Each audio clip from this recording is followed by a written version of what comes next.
गोत्र माने जैसे आप किस गांव से आए हैं, आपके पिता कौन हैं, ये सब पूछते हैं ना।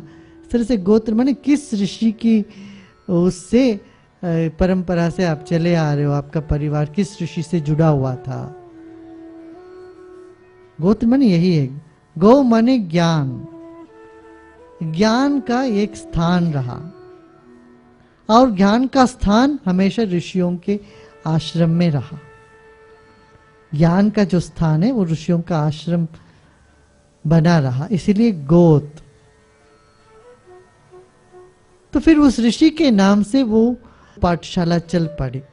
तो आप किस पाठशाला से पढ़े हो पूछते हैं हम, आप कहते हैं मैं डीएवी कॉलेज से हूँ, या सेंट स्टीवन से हूँ, या माउंट कार्मेल, आप बताते हो ना। इस तरह से उन दिनों में कहते थे आप कहाँ से, मैं तो वशिष्ठ गोत्र से, मैं तो विश्वामित्र के गोत्र से, मैं जमदग्नि के गोत्र से हूँ। तो इस तरह से कहा करते थे, इस गोत्र से मैं हूँ,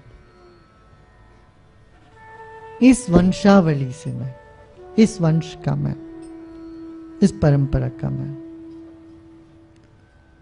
अच्छा मान लो आपको अपना गोत्र पता नहीं है, तब कह देते हैं तुम्हारा गोत्र शिव गोत्र। कोई और गोत्र का पता नहीं, कश्यप गोत्र बोल दो या शिव गोत्र का, शिव के पास से आया, शिव की पाठशाला, सारी दुनिया शिव का ही पाठशाला है, तो हम शिव गोत्र।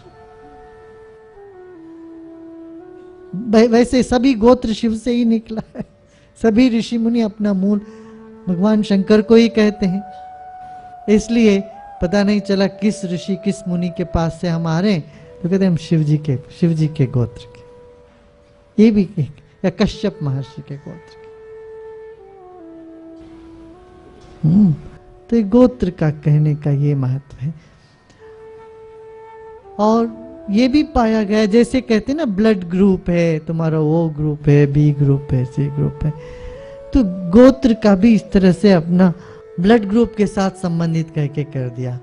इसीलिए एक ही गोत्र में शादी नहीं करते, ताकि जैसे भाई बहनों में उनके बच्चों में शादी जैसे नहीं होता है, तो इतना उत्तम संतान नहीं निकलेंगे, इसलिए एक दूसरे गोत्र के लोगों से शादी करना चाहिए। ये सब एक प्रथा, मगर इतने हजारों साल हो गया, अब वो गोत्र का जो रूपरेखा कुछ बदल सा भी हो गया। फिर भी कहते हैं जैसे हमारे जीन्स में वो बात है, हमारे डीएनए में, जीन्स में ये गुण हैं, ये चीजें होगी, कहते हैं, इसीलिए गोत्र की बात है।